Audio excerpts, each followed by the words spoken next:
I posted the photo without thinking.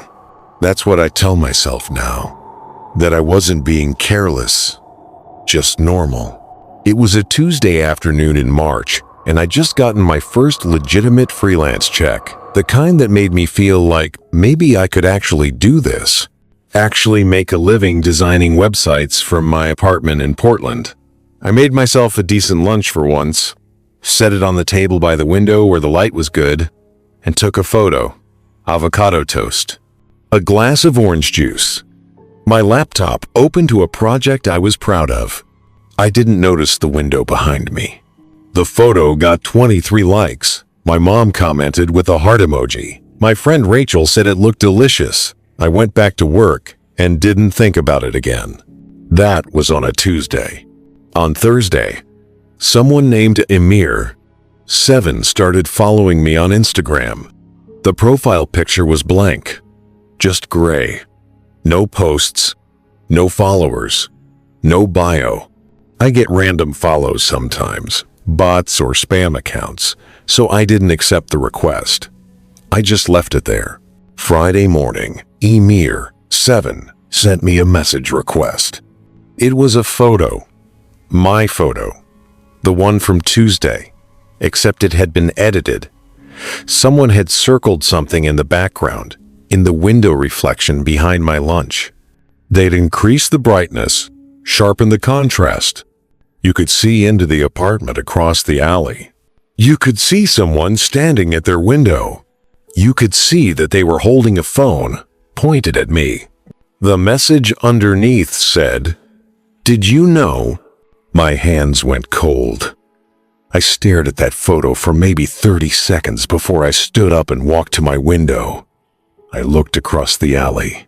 The building over there was old brick, 4 stories, same height as mine. Most of the windows had blinds or curtains. A few were dark. One on the 3rd floor, directly across from my kitchen, had the curtains open. I couldn't see anyone. I closed my blinds. I blocked Emir, 7. I sat on my couch and told myself it was just someone messing with me. Some creep who saw my photo and decided to Photoshop something disturbing for kicks. But I didn't reopen the blinds. Saturday night, Emir, 8, requested to follow me. The message came immediately. "You closed the blinds." I reported the account. I made my profile private. I called my boyfriend Adrian and he came over. I showed him the messages. He looked at the building across the alley and said maybe we should call the police, but what would I even say? Someone edited my photo and sent it back to me? Someone said I closed my blinds, which I did. Which anyone watching my window could see? Adrian stayed the night. We kept the blinds closed. Nothing else happened. He left Sunday afternoon because he had work early Monday. I told him I was fine. I believed it. At 9:47 p.m. on Sunday, my phone buzzed. Emir, 9, had sent me a video. I should not have opened it. I know that now. But your brain does this thing where it convinces you that knowing is better than not knowing, even when knowing will only make it worse. The video was taken from inside the apartment across the alley. I could see my building. I could see my window. The blinds were closed, but there was light leaking around the edges. The timestamp in the corner said it was from 6 minutes ago. The camera panned slowly to the left, showing the interior of the apartment. It was almost empty. No furniture. Just a sleeping bag on the floor, a backpack, a phone charger plugged into the wall, fast food bags in the corner. Then the camera panned back to my window and zoomed in. The video ended. I called 911. The dispatcher was calm. She asked if I was in immediate danger. I said I didn't know. I said someone was watching me from the building across the alley, that they'd been messaging me, that they had video. She said officers were on the way and to stay on the line. I sat on my bathroom floor with the door locked and waited. The police arrived in 11 minutes. 2 officers, a man and a woman. I showed them the messages, the video. The male officer went across the alley to check the building. The female officer stayed with me. She was younger than me, maybe 25. She asked if I had an ex who might do this. I said no. She asked if I'd posted my address anywhere. I said no, never. The male officer came back 20 minutes later. "Building's locked," he said. "Landlord's not answering. We can't enter without cause or a warrant." "The video," I said. "That's cause. That's cause. That's cause." Police. Video shows an empty apartment. Could have been filmed anywhere. Could have been filmed weeks ago. The female officer asked if I could stay somewhere else tonight. I said I could go to Adrian's. She said that was a good idea. She said they'd follow up with the landlord in the morning, see if anyone was renting that unit. I packed a bag. I went to Adrian's place in Southeast. I didn't sleep. Monday morning, the police called. The landlord had checked the 3rd floor unit across from mine. It was vacant. Had been vacant for 2 months. The locks were intact. No signs of forced entry. "But someone was in there," I said. "Landlord says no. Says it's been empty since the last tenant moved out in January." "Then how?" "We're documenting everything," the officer said. "If you get any more messages, call us immediately." I didn't go back to my apartment for 3 days. I stayed at Adrian's. I didn't post anything. I didn't open Instagram. On Thursday, I had to go back. I had a client meeting over Zoom and all my equipment was at my place. Adrian offered to come, but he had to work. I told him I'd be fine. It was 2 in the afternoon. Broad daylight. The apartment felt wrong the second I walked in. Nothing was moved. Nothing was taken. But it felt like someone had been there. You know that feeling. Like the air's been disturbed. Like the space has been touched. I did my meeting. I tried to work. At 4:30 p.m., my phone buzzed. "Emir, 10. Welcome home." I looked at my window. Blinds still closed. I went to the window and opened the blinds just enough to see across the alley. The 3rd floor apartment over there had its curtains open now. Someone was standing in the window. I couldn't see their face. They were backlit, but I could see the shape of them. I could see that they were holding something. A phone pointed at me. I yanked the blinds closed. I called 911 again. I told them someone was in the apartment right now, that I could see them. The dispatcher said officers were coming. I grabbed my keys and my phone and I left. I went downstairs and stood on the street and waited. The police arrived, same 2 officers. They went into the building across the alley. The landlord met them there, this time, a guy in his 60s, who looked annoyed. I waited on the sidewalk. They came out 15 minutes later. "There's nobody in there," the male officer said. "I saw them.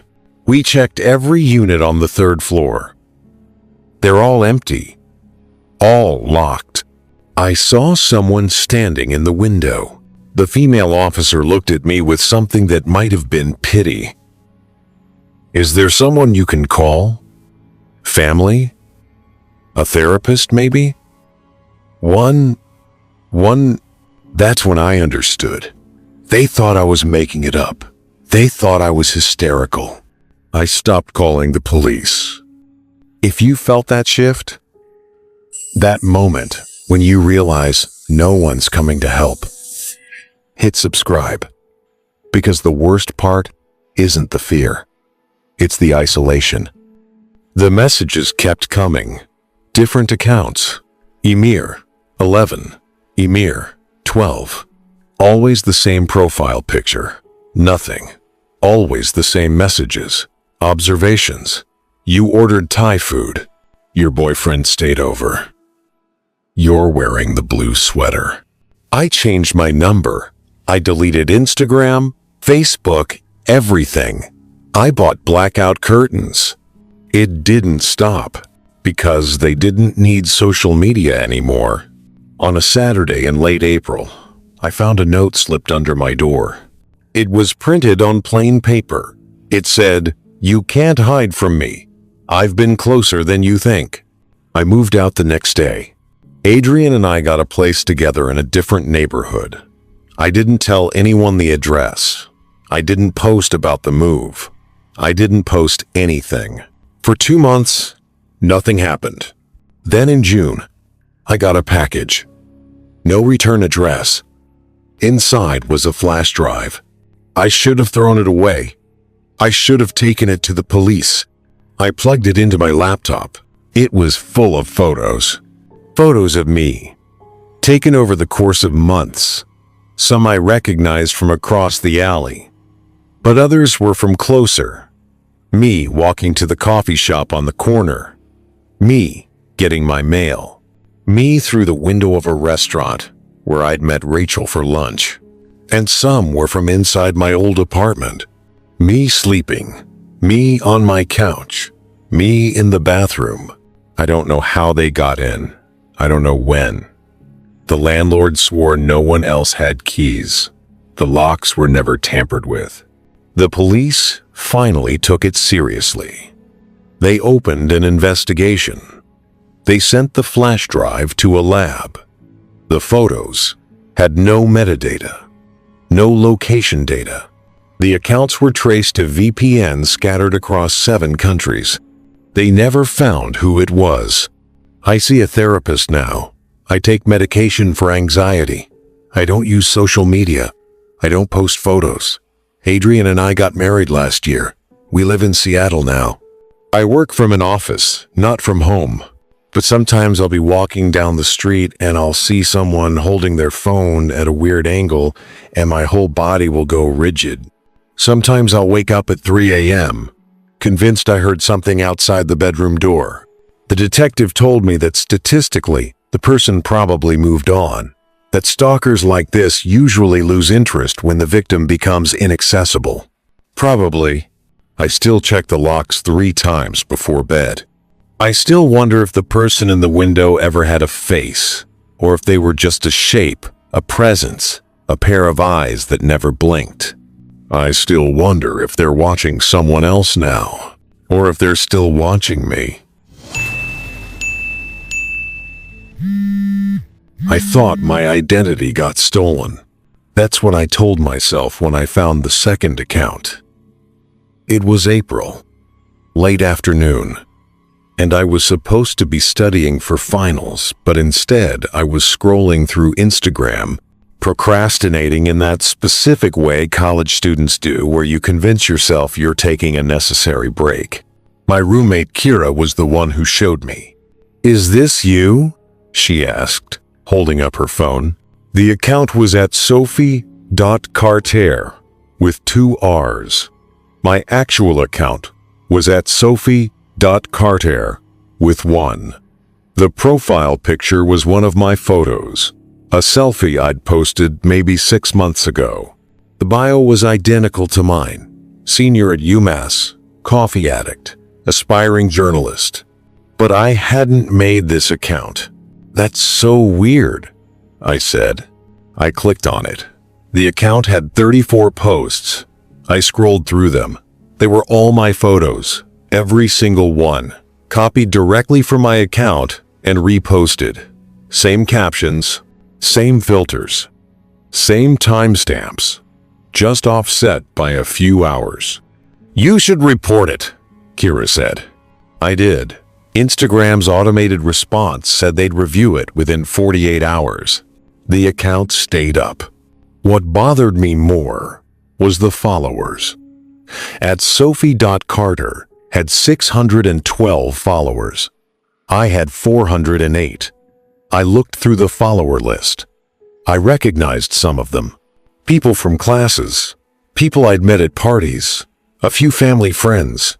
They were following the fake account thinking it was me. I posted on my real account. I only have one Instagram account. If you're following at Sophie.Carter with 2 R's, it's not me. Please report it. Within an hour, someone commented, "Wait, I thought that was your new account? You told me to follow it." I hadn't told anyone to follow anything. I checked my DMs. There were 3 messages from people I barely knew, all saying some variation of the same thing. They'd gotten a message from at Sophie.Carter asking them to follow the new account because the old one was getting deleted. I felt something cold settle into my chest. Whoever made the fake account was messaging people, pretending to be me.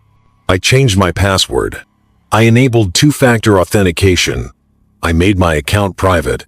At Sophie.Carter posted a new photo the next day. It wasn't one of mine. It was a photo of the quad at UMass, taken from an angle I recognized. I'd walked past that spot 100 times. The caption said, "Needed some air." I looked at the timestamp. The photo had been posted 19 minutes ago. I was in the library. I'd been there for 2 hours. I went outside and walked to the quad. I didn't know what I was looking for. Someone with a camera, maybe. Someone who looked out of place. There were students everywhere. Sitting on the grass, walking between buildings, talking on their phones. No one looked at me. I went back to the library.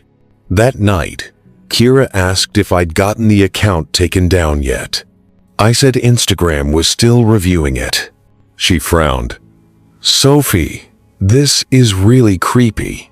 Like, what if someone's trying to catfish people using your photos?" "I know.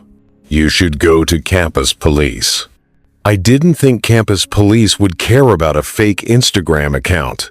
But Kira kept pushing. So the next morning, I walked over to the public safety office and filed a report. The officer behind the desk looked like he was barely older than me. He took my information, looked at both accounts on his computer, and said he'd forward it to their digital safety coordinator. "In the meantime," he said, "keep documenting everything. Screenshots, messages, anything weird." I thanked him and left. At Sophie.Carter posted again that afternoon. Another photo I recognized. It was taken outside my dorm. The angle suggested whoever took it was standing near the bike racks, maybe 30 feet from the entrance. The caption, "Home Sweet Home," I looked at when it was posted 22 minutes ago. I was in class 22 minutes ago. Sociology lecture. Across campus. I called Kira. "Can you check if anyone's outside our building?" "What? Why?" "Just look out the window, please." She was quiet for a second. Then, "There's a few people walking around. No one's just standing there." "Okay, Sophie, you're scaring me." "I'm fine. I'll be back in an hour." I wasn't fine. That week, at Sophie.Carter, posted 6 more times. Photos of places I went. The coffee shop I studied at. The gym. The parking lot where I kept my car. Always posted within an hour of me being there. Always from angles that suggested someone was nearby, watching. The account started messaging my friends. Not just asking them to follow. Actual conversations. My friend Jake showed me a DM where at Sophie.Carter had asked him how his midterm went. Jake had replied thinking it was me. The fake account had responded with details about his major, his schedule, things I'd told the real Jake in person. "I thought you were just texting from a different account," Jake said. "This is fucked up, Sophie." I reported it to Instagram again. I reported it to campus police again. I told my parents. My mom wanted me to come home. I said I couldn't. I had 2 weeks left in the semester. Then at Sophie.Carter posted a photo I'd never seen before. It was me, walking across campus at night. I was wearing my gray jacket, the one with the hood. My backpack was slung over one shoulder. I was alone. I remembered that night. It was 4 days ago. I'd been at the library until almost midnight and walked back to my dorm. It was a route I took all the time, well lit, lots of people around. But in the photo, the street was empty, except for me. Whoever took it had been following me. The caption said, "Late nights hit different." I stared at that photo for a long time. Then I scrolled through the comments. Most of them were from people I knew. "Stay safe. Get some sleep, girl. Coffee tomorrow." They all thought it was me posting. I tried to comment on the photo from my real account.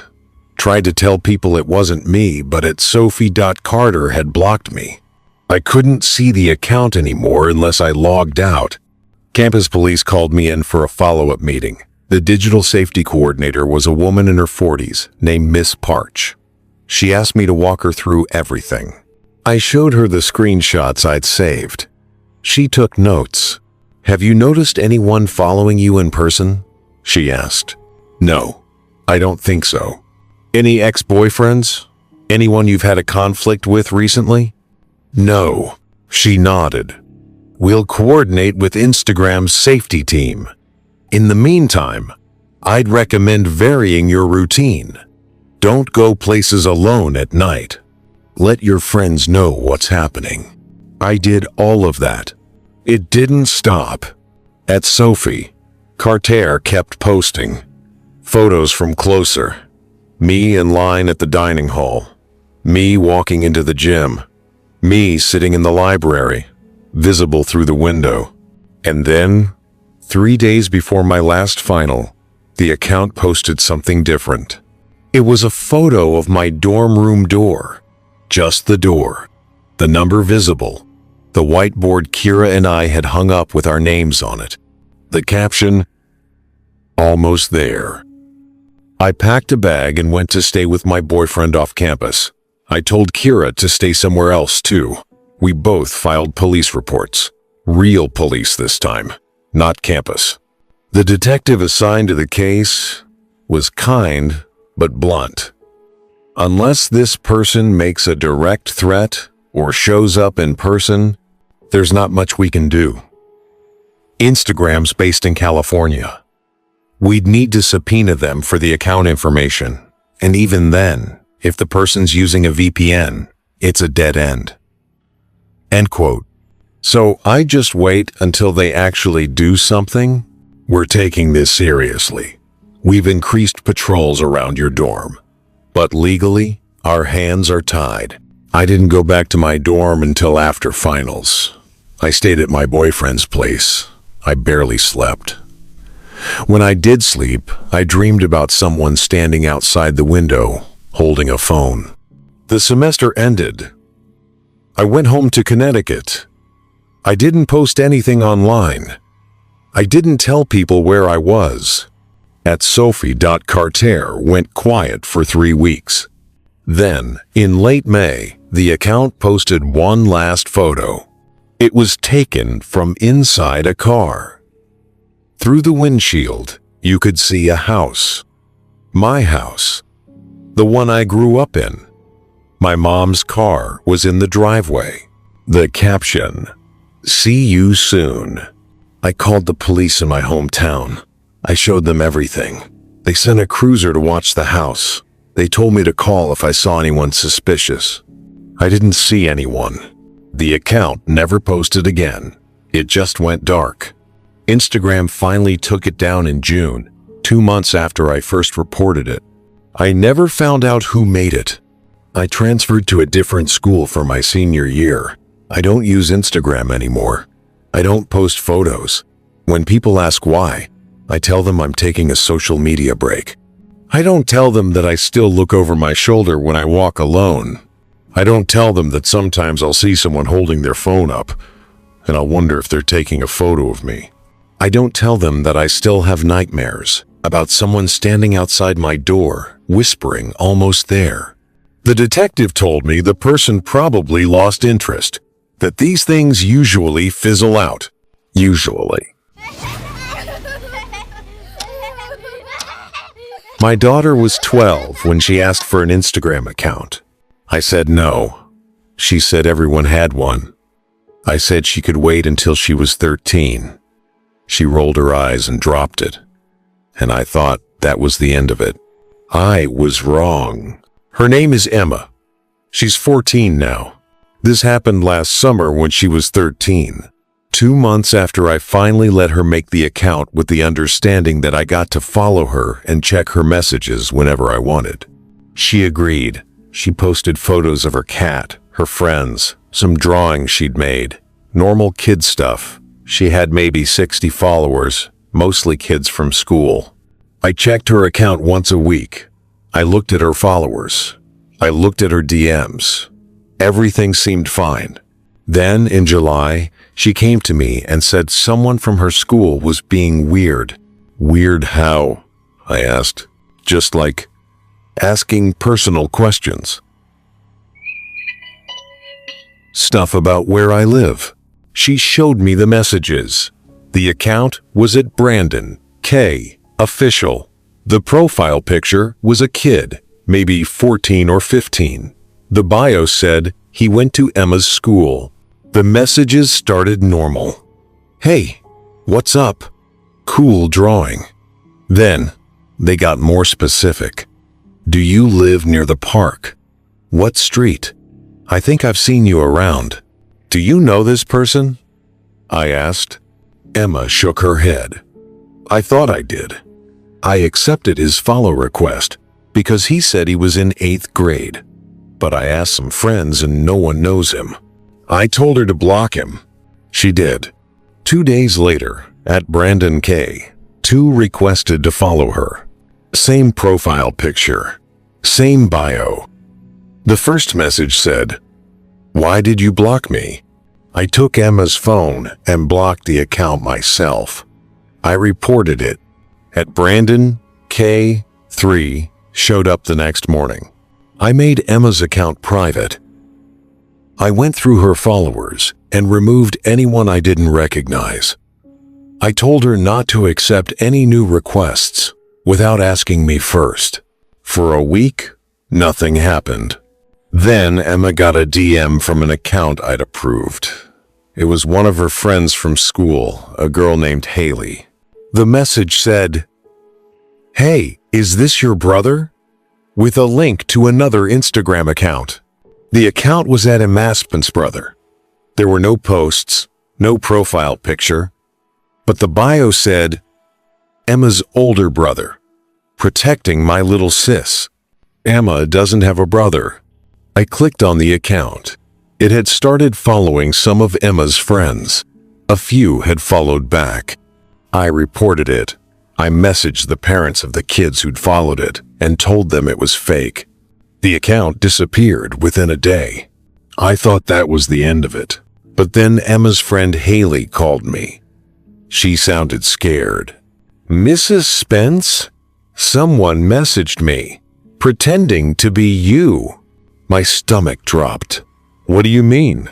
"They made an account with your name. They asked me questions about Emma, where she hangs out, what time she gets out of school." I had Haley send me screenshots.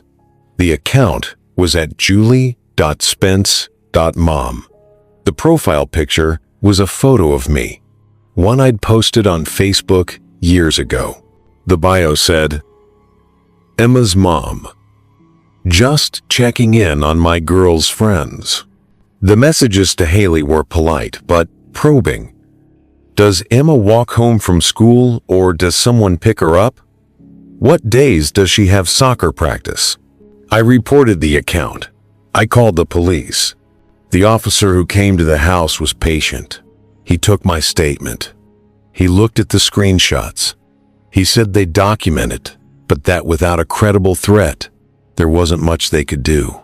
"This person is pretending to be me to get information about my daughter," I said.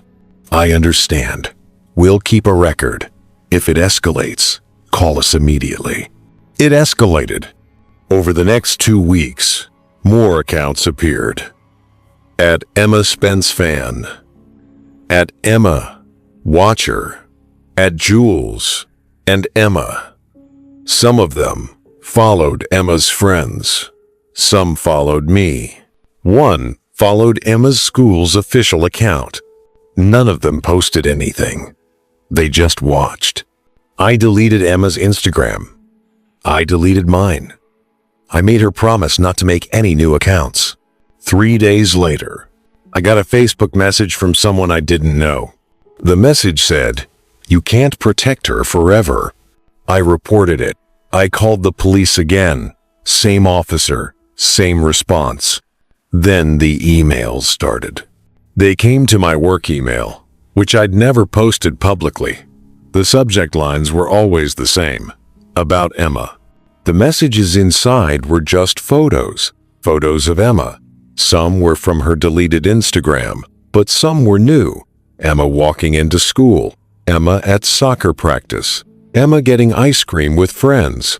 Someone was following her. I pulled her out of school. I filed for a restraining order, but you need a name for that, and I didn't have one. I hired a private investigator. He traced the accounts to IP addresses scattered across the country, all of them public Wi-Fi networks or VPNs. The police increased patrols near our house. I installed cameras.